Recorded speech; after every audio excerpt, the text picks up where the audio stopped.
মেজবান, আপনারা কি মেজবান, আর আমি কি মেহমান। একটা ছোট্ট হাদিস বলি। আল্লাহ নবী সাল্লাল্লাহু আলাইহি ওয়াসাল্লাম বলেন, আল্লাহ তাআলা যখন বান্দার উপরে বেশি খুশি হয়, আল্লাহ তাআলা ওই জমিনে বৃষ্টি দিয়ে দেয়। সুবহানাল্লাহ বলেন। কি দিয়ে দেয়? বৃষ্টি আসা কার রহমত? কার হুকুমে বৃষ্টি হয়? আল্লাহ তাআলার হুকুমে বৃষ্টি হয়।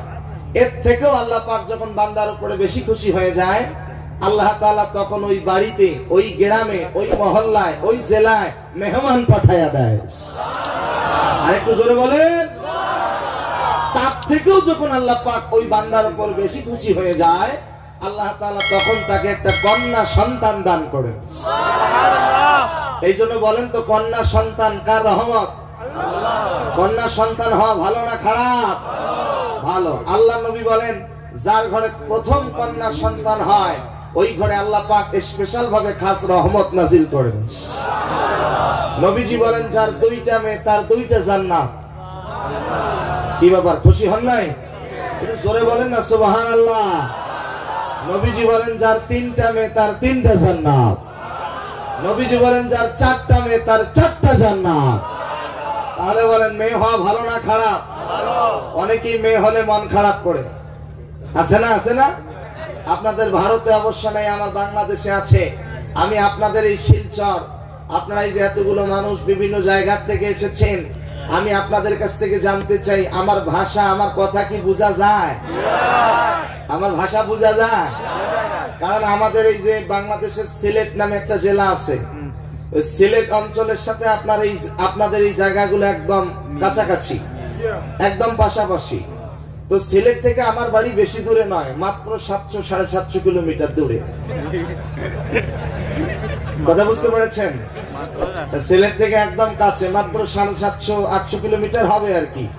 তো যাই হোক, আমার বাসা হচ্ছে সেই রংপুর। নাম শুনেছেন? হ্যাঁ, রংপুর একদম উত্তরবঙ্গের শেষ সীমানা। আপনাদের এই ভারতবর্ষের পশ্চিমবঙ্গ রাজ্যের ওয়েস্ট বেঙ্গল যেটাকে বলা হয়, সেখানে শিলিগুড়ি আছে না? শিলিগুড়ি, কুচবিহার। এই শিলিগুড়ি কুচবিহার অপোজিটটাই হলো রংপুর বিভাগ। সেই অঞ্চল থেকে আমি আপনাদের মাঝে উপস্থিত হয়েছি। বলেন আলহামদুলিল্লাহ। আমাকে যিনি নিয়ে এসেছেন, বলেন তো তিনি কে? আল্লাহ পাক। আপনাদেরকে যিনি নিয়ে এসেছেন তিনি কে? আমরা এই মাহফিল থেকে বাড়িতে যাইতে পারবো কিনা কোনো গ্যারান্টি আছে? বলেন আছে? না। আমি ওমর ফারুক সিদ্দিকী এখানে বক্তৃতা শেষে বাসায় যেতে পারবো কিনা আমারও গ্যারান্টি নাই, আপনাদেরও গ্যারান্টি নাই।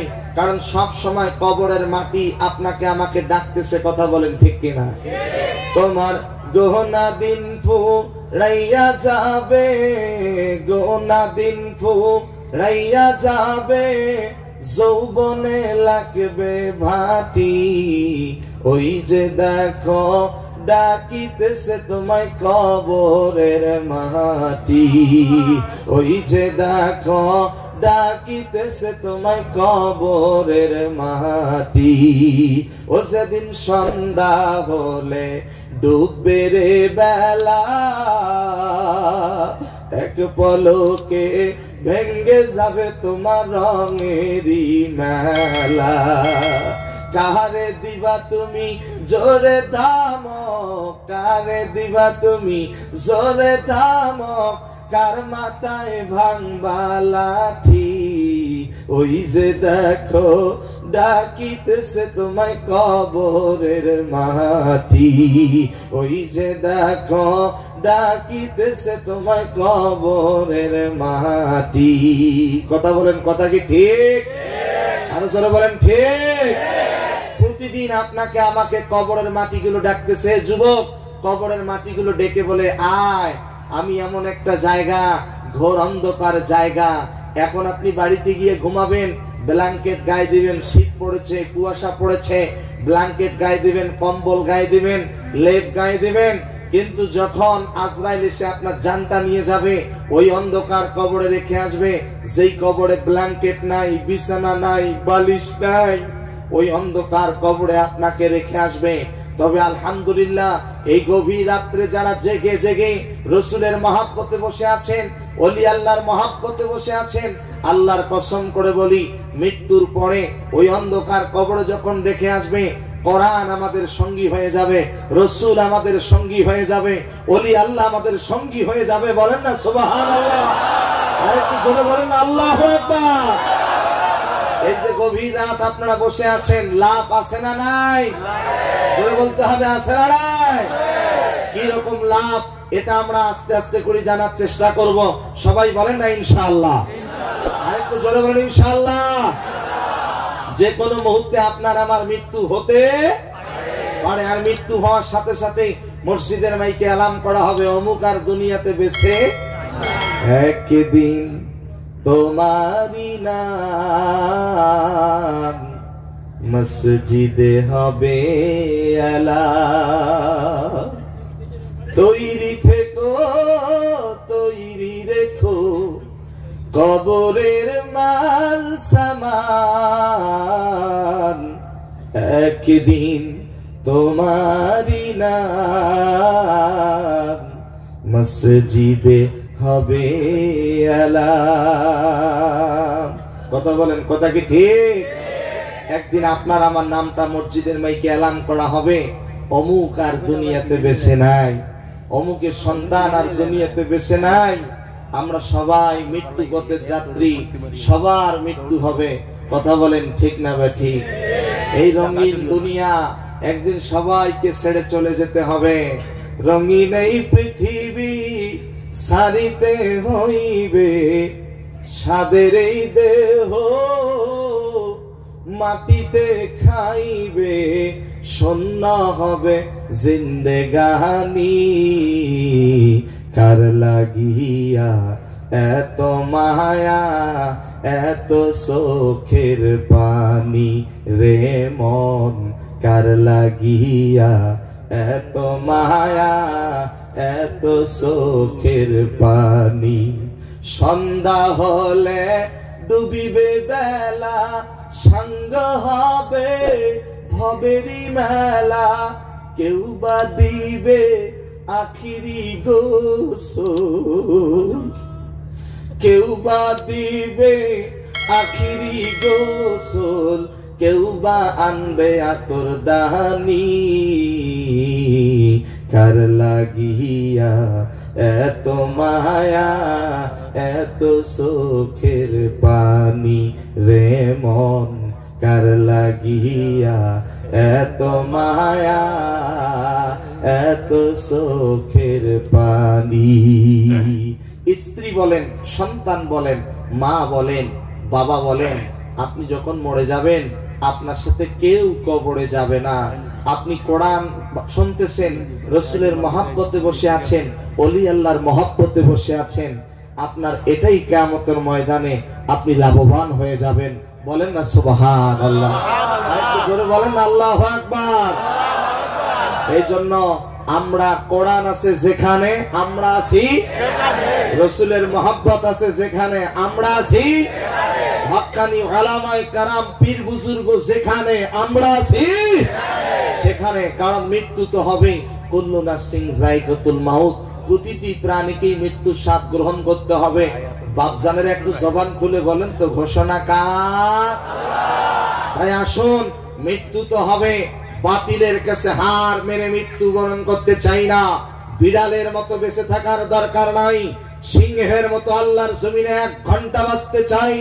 ও ভারতের মুসলমানেরা, কিয়ামত সন্নিকটে চলে এসেছে, ইমাম মাহদী আসার উপযুক্ত সময় হয়ে গেছে, ঈসা পয়গম্বর আসার উপযুক্ত সময় হয়ে গেছে। বিশ্ব নবীজি বলেন, কিয়ামতের পূর্ব মুহূর্তে আর একটা যুদ্ধ হবে, সেই যুদ্ধটার নাম হলো গজওয়াতুল হিন্দ। ওই যুদ্ধের জন্য আপনাকে, আমাকে, সকলকে প্রস্তুত নিয়ে থাকতে হবে। গোটা পৃথিবীতে আজকে যেখানেই মুসলমান, সেখানেই নির্যাতন, সেখানেই জুলুম, সেখানেই অত্যাচার।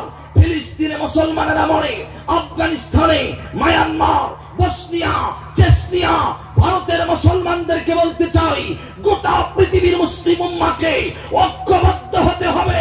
নারায়ে তাকবীর স্লোগান দিতে হবে, নারায়ে রিসালাত স্লোগান দিতে হবে। ঐক্যবদ্ধ হয়ে আল্লাহর জমিনে যদি স্লোগান দিতে পারি, আগামী পৃথিবী হবে মুসলমানের পৃথিবী, আগামী পৃথিবী হবে ওলি আল্লাহদের পৃথিবী। জোরে বলেন আল্লাহু আকবার। নারায়ে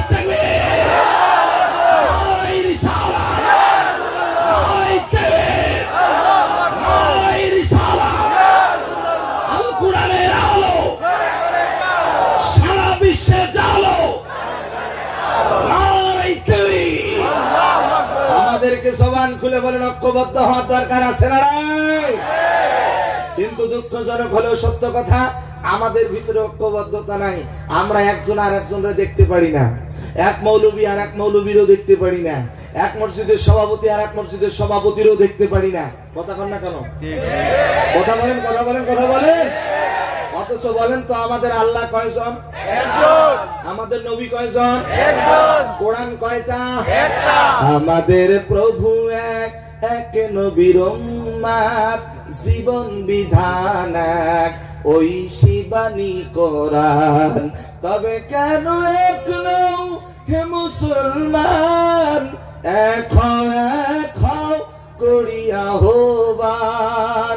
তবে কেন এক নও হে মুসলমান, এক হও করিয়া আহ্বান।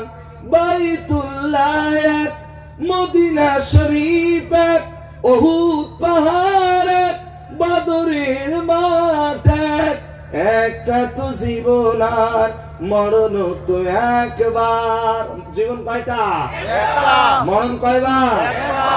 একটা তো জীবন আর মরণ তো একবার। সকলের তরে আছে একই স্থান।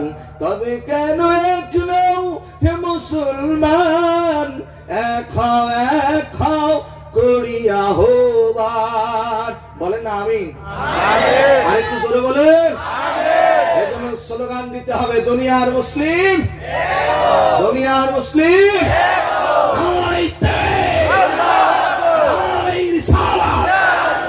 ওলি আল্লাহ যেখানে, হক্কানি বুজুর্গ যেখানে, ভণ্ড আছে যেখানে, ভণ্ডদের সাথে আমাদের কোনো সম্পর্ক। তবে আপনাদের দেশে ভণ্ড নাই, আমার দেশে কিছু ভণ্ড আছে। কথা বলছেন নাই মনে হয়? আমার দেশে কিছু ভণ্ড আছে, আপনাদের এখানে আছে হক্কানি উলামায়ে কেরাম। তার বাস্তব প্রমাণ বাগাডোরি পীর সাহেব হুজুর মরহুম আল্লামা আফতাবুর রহমান রাহিমাহুল্লাহ। বলেন আল্লাহু আকবার। আজকে তিনি নাই, কিন্তু তার মহব্বতে সারা রাত আপনারা জেগে জেগে বসে আছেন। এটাই তো ওলি আল্লাহর কেরামতি। সুবহানাল্লাহ বলেন না? সুবহানাল্লাহ।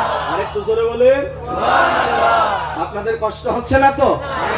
আমাদেরকে এক হওয়ার দরকার আছে না নাই? আছে। এক হতে হবে। আপনাদেরকে একটা সুসংবাদ দিয়ে যাই। সেই সুসংবাদটা কি জানেন? কিয়ামত তো সংঘটিত হবে, ইমাম মাহদী আসার উপযুক্ত সময় হয়েছে, ঈসা পয়গম্বর আসার উপযুক্ত সময় হয়ে গেছে। তবে সুসংবাদ হলো গোটা পৃথিবী ধ্বংস হওয়ার পূর্বে গোটা পৃথিবীতে কোরআনের আইন বাস্তবায়ন হবে। জোরে কোন সুবহানাল্লাহ। গোটা পৃথিবীর নেতৃত্ব দেবে আলেম ওলামা, হক্কানি বুজুর্গণে দিন। বলেন আল্লাহু আকবার। একটা নয়, দুইটা নয়, অসংখ্য কোরআনের আয়াত দলিল প্রমাণ দেখাতে পারবো। তাই আসুন আমরা ধারাবাহিকভাবে আজকের আলোচনা শুনবো। সবাই বলেন ইনশাআল্লাহ। সবাই বলেন ইনশাআল্লাহ। রাসূলের মহব্বত, প্রেম, যুবকেরা জবান খুলে বলো আমাদের অন্তরে আছে না নাই? আছে। কম না বেশি? বেশি। আলহামদুলিল্লাহ বলেন আলহামদুলিল্লাহ। আমাদের বাংলাদেশের একজন ক্রিকেটার আছে, নাম হলো সাকিব আল হাসান। নতুন এমপি হয়েছে, তাই না? ওই দেখেন যুবক, হ্যাঁ মানে যুবকরা অনেকেই ওই সাকিব আল হাসানের ভক্ত। কথা বোঝেন নাই? আমার ওই যে একজন চিত্রনায়ক আছে, নাম হলো সাকিব খান। কি নাম? এরপরে ভারতে আর একজন চিত্রনায়ক আছে শাহরুখ খান, আছে তো? আচ্ছা আচ্ছা। এরপরে যে ব্রাজিল আর্জেন্টিনা যে কিছুদিন আগে খেলা হলো, মেসি, ওই দেখেন বলতেছে মেসি, দেখছেন? আছে বলেন মেসি, নেইমার। আমার অনেক যুবকেরা দেখেন, এই যে আমি যেমন কোটি পড়েছি, কোট পড়েছি, ওরা গেঞ্জি পরে, টি শার্ট পরে, ওখানে লেখা থেকে আমি মেসির ভক্ত, আমি নেইমারের ভক্ত। আমি ওই সমস্ত যুবকদেরকে বলি খুব মনোযোগ। সাকিব আল হাসান, ক্রিকেটার সাকিব আল হাসান, চিত্রনায়ক সাকিব খান, চিত্রনায়ক শাহরুখ খান, মেসি, নেইমার, তারা কখনো আমাদের মডেল হতে পারে না। আমাদের মডেল লাকাদ কানা লাকুম ফি রাসূলিল্লাহি উসওয়াতুন হাসানা। আমাদের মডেল বিশ্বনবী জনাব মুহাম্মদুর রাসূলুল্লাহ সাল্লাল্লাহু আলাইহি সাল্লাম। নবীজি হচ্ছে আমাদের মডেল। চিৎকার দিয়ে জোরে বলুন না সুবহানাল্লাহ। আরেকটু জোরে বলুন আল্লাহু আকবার। আমাদের মডেল কখনো চিত্রনায়ক হতে পারে? শোনেন, নবীজি তো নাই, এখন আমরা কাকে মডেল হিসেবে গ্রহণ করব? আল উলামা ওয়ারাসাতুল আম্বিয়া, আলেম ওলামা যারা, তাদেরকে সম্মান করতে হবে, তাদেরকে মডেল হিসেবে গ্রহণ করতে হবে। যেমন রাসূল নাই, এখন কে আছে? আল্লামা পীর সাহেব মাবরুর আছেন, আমরা তাকে কি করব? মডেল হিসেবে গ্রহণ করব। উলামায়ে কেরাম যারা আছে তাদেরকে মডেল হিসেবে গ্রহণ করব। কোন চিত্রনায়ক, কোন ক্রিকেটার, কোন খেলোয়াড় তারা আমাদের মডেল হতে পারে না।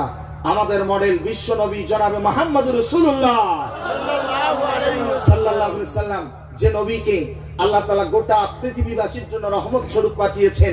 চিৎকার দিয়ে জোরে কোন সুবহানাল্লাহ। আল্লাহ রাব্বুল আলামিন বলেন, মা আরসালনাকা ইল্লা রাহমাতাল লিল আলামিন।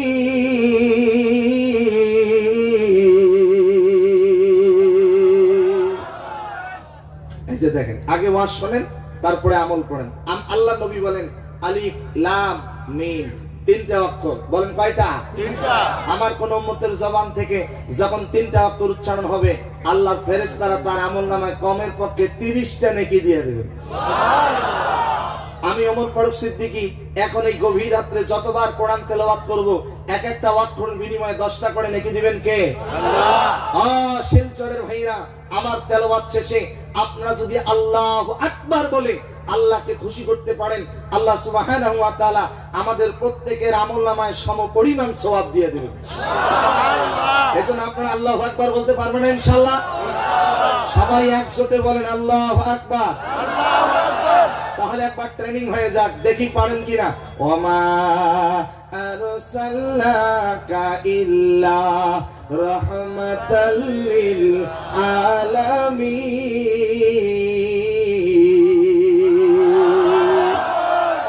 মাশাআল্লাহ। এভাবে আপনারা পড়তে পারবেন ইনশাআল্লাহ। আল্লাহ তাআলা গোটা পৃথিবীবাসীর জন্য আল্লাহ নবীকে আল্লাহ তাআলা রহমত স্বরূপ পাঠিয়েছেন। নবীজি কাফেরদের জন্য রহমত। Please come to my point. নবীজি কাফেরদের জন্য রহমত, নবীজি পশু পাখির জন্য রহমত, নবীজি গোটা পৃথিবীর মুসলমানদের জন্য রহমত, গোটা পৃথিবীর মানুষের জন্য রহমত। বলেন না সুবহানাল্লাহ। নবী শুধু রহমতের নবী নয়, নবী হচ্ছে বরকতের নবী। আল্লাহু আকবার বলেন। আপনার আমার নবী কেমন বরকতের নবী, কেমন রহমতের নবী, দিলের কান দিয়া মনের কান দিয়া শুনতে হবে। আপনাদের যদি জানা থাকে একটু সকলেই জবান খুলে বলেন তো, নবীজির মায়ের নাম কি ছিল? আমিনা।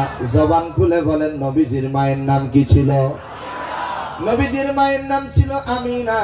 মা আমিনা বলেন, একটা সন্তান যখন মায়ের গর্ভে চলে আসে, সন্তানটা মায়ের পেটের মধ্যে যখন আস্তে আস্তে করে বড় হয়, মায়ের পেটটা স্বাভাবিক থেকে অস্বাভাবিক হয়ে যায়, বড় হয়ে যায়। কিন্তু আমার সন্তান মুহাম্মদ যতদিন পর্যন্ত আমার পেটের মধ্যে ছিল, আমার পেটটা ছিল স্বাভাবিক, অস্বাভাবিক হয় নাই।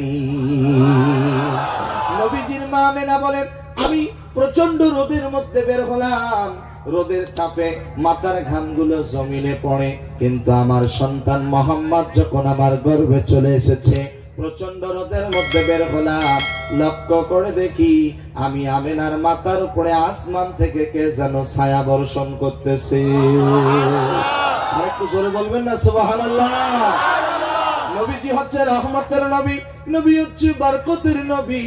ও শিলচরের ভাইরা, জীবনে অনেক আলোচনা শুনেছেন, একটু দুই হাত জোর করে অনুরোধ করে বলি, আমার কথাগুলো একটু মনোযোগ দিয়ে শুনতে হবে। কারণ জীবনে আর কোনদিন দেখা হবে কিনা জানি না, এই দেখা জীবনের শেষ দেখা হতে পারে। এই মাহফিল আমার জীবনের শেষ মাহফিল হতে পারে। আমার প্রিয় ভাইয়েরা, বিশ্ব নবীজির মা আমিনা বলেন, আমি পাথরের মধ্যে হাঁটতেছিলাম, পাথরের মধ্যে পা গুলো রাখলে আমার কষ্ট হয়, কিন্তু আমার সন্তান মুহাম্মদ যখন আমার গর্ভে চলে এসেছে, লক্ষ্য করে দেখি পাথরগুলো পর্যন্ত মোমের মতো গলে যাচ্ছে। কাটার মধ্যে পা রাখার সাথে সাথে কাটাগুলো পর্যন্ত নবীর সম্মানে ফুলের বিছানা হয়ে যাচ্ছে। কূপের কাছে পানি নেওয়ার জন্য গিয়েছি, পানিগুলো অনেক নিচে, পানিগুলো তুললে আমার কষ্ট হয়, কিন্তু আমার সন্তান মোহাম্মদ যখন আমার গর্ভে চলে এসেছে, আমি কূপের কাছে পানি নেওয়ার জন্য গেলাম, লক্ষ্য করে দেখি নিচের পানিগুলো অটোমেটিক আমি আমেনার হাতের কাছে চলে এসেছে। আমরা সবাই জন্মগ্রহণ করেছি শিলচরের ভাইরা, মায়ের পেট থেকে যেদিন পৃথিবীতে এসেছি ওই দিন আপনার আমার নাভিটা কেটে দেওয়া হয়েছে, কিন্তু নবীজির মা আমেনা বলেন আমার সন্তান মোহাম্মদের নাভিটা কে যেন আমার পেটের ভিতরেই কেটে দিয়েছে। জোরে বলেন আল্লাহু আকবার। আমরা সবাই মায়ের পেটের মধ্যে ছিলাম 10 মাস 10 দিন, 9 মাস 10 দিন। মায়ের পেটের মধ্যে থাকাকালীন আমরা মায়ের পেটের মধ্যে লাথি মেরেছি। আমার দিকে তাকান, একটা সন্তান যখন মায়ের গর্ভে চলে আসে, সন্তানের পা গুলো থাকে মায়ের কলিজার দিকে, সন্তানের মাথাটা থাকে মায়ের জরায়ুর দিকে। এই কথা বলে কেন ছেলেটা? কথা বলা যাবে না। সন্তানের পা গুলো থাকে মায়ের কলিজার দিকে, সন্তানের মাথাটা থাকে মায়ের জরায়ুর দিকে। সন্তানটা মায়ের পেটের মধ্যে আস্তে আস্তে করে বড় হয়, মায়ের কলিজাটা চাপ দিতে দিতে উপরের দিকে উঠতে থাকে। মেডিকেল সায়েন্স বলেন সন্তানটা মায়ের পেটের মধ্যে আস্তে আস্তে করে বড় হয়, মায়ের কলিজাটা চাপ দিতে দিতে উপরের দিকে উঠতে থাকে। সন্তানটা যখন মায়ের পেটের মধ্যে পাটা একটু নড়ায়, সরাসরি দুঃখিনী মায়ের কলিজায় লেগে যায়। মা দুঃখিনী সহ্য করতে পারে না। আমরা যে এখানে যারা বসে আছি, আমরা মায়ের পেটের মধ্যে 5000 অধিক লাথি দিয়া এই পৃথিবীতে এসেছি, তবে 3টা লাথি এমন ভাবে দিয়েছি জীবনেও কোনোদিন কোনো মা ভুলতে পারে না। সন্তান যখন পৃথিবীতে আসার সময় হয়ে যায়, ওই সন্তানটা মায়ের কলিজার মধ্যে 2 পায়ের 10টা আঙ্গুল দিয়ে এত জোরে আঘাত করে, মা দুঃখিনী চিল্লায় বলে বিষ খাবো, আত্মহত্যা করবো, ব্যথা সহ্য করতে পারি না। দ্বিতীয়বার যখন আঘাত দিয়েছি, মায়ের জরায়ুর নিচ দিয়া হাব্বালতির মতো রক্ত জমিনে পড়ে গিয়েছে। কোন কোন মা রক্ত শূন্যতার কারণে ইন্তেকাল করেছেন। এই জন্য নবীজি হাদিসের মধ্যে বলেন যে মা সন্তান প্রসব করতে গিয়া মারা যাবে, ওই মায়ের মৃত্যু আল্লাহর দরবারে শহীদের কাতারে কবুল হয়ে যায়। তৃতীয়বার যখন মায়ের কলিজা আঘাত দিয়েছি, ওই মায়ের কলিজাটা ছিদ্র হয়ে গেছে।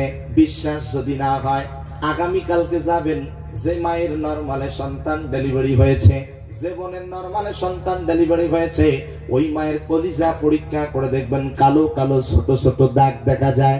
মেডিকেল সায়েন্স গবেষণা করলেন সন্তান হলো দিল্লিতে, সন্তান হলো কলকাতায়, মা হলো আসাম রাজ্যের শিলচরে। সন্তান যদি বিপদে পড়ে, পশু পাখি জানার আগে জানে আগে মায়, টেলিফোন করার আগে জানে আগে মায়। মা কেমনে টের পায়? মেডিকেল সায়েন্স গবেষণা করে তথ্য বের করেছে, সন্তান যখন বিপদে পড়ে তখন মায়ের কলিজার ঘাটা যন্ত্রণা করে, ছটফট করে। এই জন্য দেখবেন পৃথিবীর সকলকে ফাঁকি দেওয়া যায়, কিন্তু জনম দুঃখিনী মাকে কখনো কোনোদিন ফাঁকি দেওয়া যায় না। খালা বলেন, ফুপু বলেন, মামি বলেন, চাচি বলেন, যত আপনজন থাক না কেন, মায়ের মতো আপন পৃথিবীতে আর কিন্তু কেউ হয় না। আমি যুবকদেরকে বলবো, যুবক মাইরা জীবনে আর কোনোদিন দেখা হবে কিনা জানি না, আলোচনার সূচনা লগ্নে 2 হাত জোর করে অনুরোধ করে বলবো, যাদের মা বেঁচে আছে মা রে কষ্ট দিও না, যাদের বাবা বেঁচে আছে বাবারই কষ্ট দিও না। মা বাবার মতো আপন পৃথিবীতে আর কেউ হয় না। কবি বলেছেন মা ডাকটি এতই মধুর, বারবার ডাকতে মনে চায়। মা বলে ডাক দিলে মনে শান্তি পাওয়া যায়। মা নাই গৃহে যা সংসার অরণ্যতা, দেখিলে মায়ের মুখ ভুলে যায় সব দুঃখ। এ যুবকেরা, মায়ের পেটের মধ্যে 5000 অধিক লাথি মেরেছি, কিন্তু বিশ্ব নবীজির মা আমেনা বলেন আমার সন্তান যতদিন পর্যন্ত আমার গর্ভে ছিল, একটা বারের জন্য আমার পেটে পা দিয়া লাথি মারে নাই। আরেকটু জোরে বলেন, ওমা আরসালনাকা ইল্লা রাহমাতাল লিল আলামিন।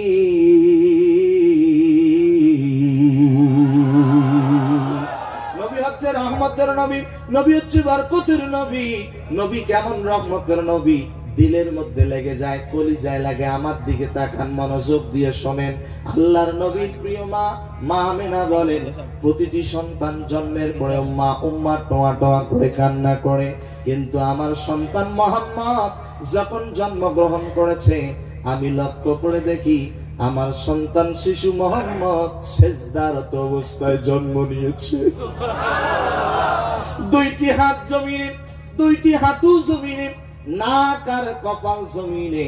প্রতিটি সন্তান জন্মের পরে উম্মা টোয়া টোয়া করে কান্না করে, কিন্তু আমার সন্তান শিশু মুহাম্মদ যখন জন্মগ্রহণ করেছে, আমি মুহাম্মদের জবান থেকে একটি মাত্র আওয়াজ শুনতে পেলাম, রব্বি হাবলি ইয়া উম্মতি, রব্বি হাবলি ইয়া উম্মতি, রব্বি হাবলি ইয়া উম্মতি।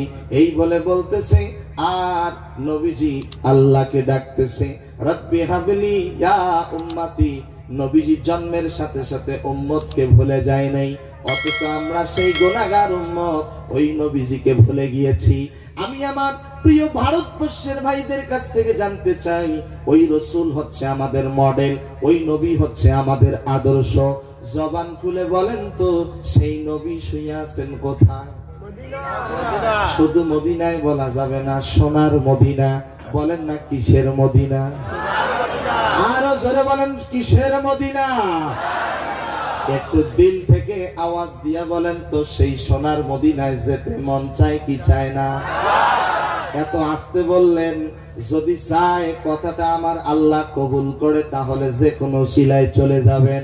জবান খুলে বলেন তো, রাসূলের রওজায় গিয়ে সালাম দেওয়ার ইচ্ছা আছে না নাই? রাসূলের রওজায় যাওয়ার যাদের ইচ্ছা আছে, প্রাণ খুলে মহব্বতে মদিনাওয়ালার গানটা একটু সবাই আমার সাথে পড়েন। মনে বড় আশা ছিল যাব মদিনা, জোরে জোরে। মনে বড় আশা ছিল যাব মদিনা, সালাম আমি করব গিয়ে, সালাম আমি করব গিয়ে নবীজির রওজায়। মনে বড় আশা ছিল,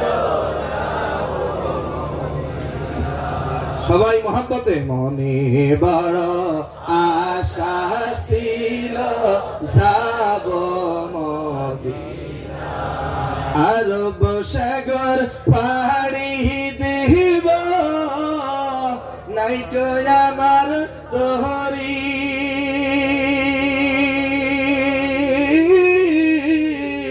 পাখা নাই তুড়ে যাব, ডানাতে ভর করি। আমার সহায় নাই, সম্বল নাই, করি কি উপায়? মনে বড় আশা ছিল যাব মদিনা, আমার আল্লাহ খুশি হবে জোরে। মনে বড় আশা।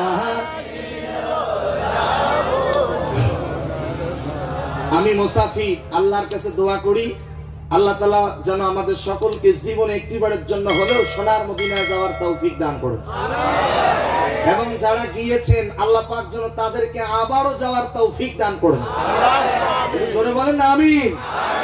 কারণ মদিনা এমন একটা জায়গা, ওই মদিনায় গেলে মদিনার কথা আর ভুলতে পারবে না।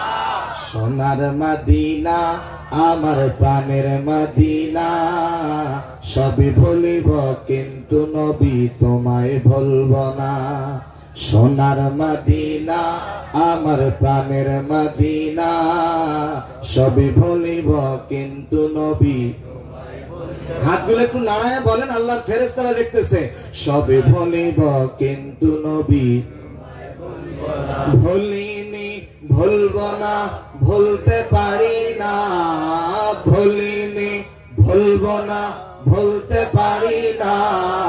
সোনার মদিনা আমার প্রাণের মদিনা, সবই ভুলিব কিন্তু নবী তোমায় ভুলব না, সবই ভুলিব কিন্তু নবী। মাশাআল্লাহ, বলেন আলহামদুলিল্লাহ।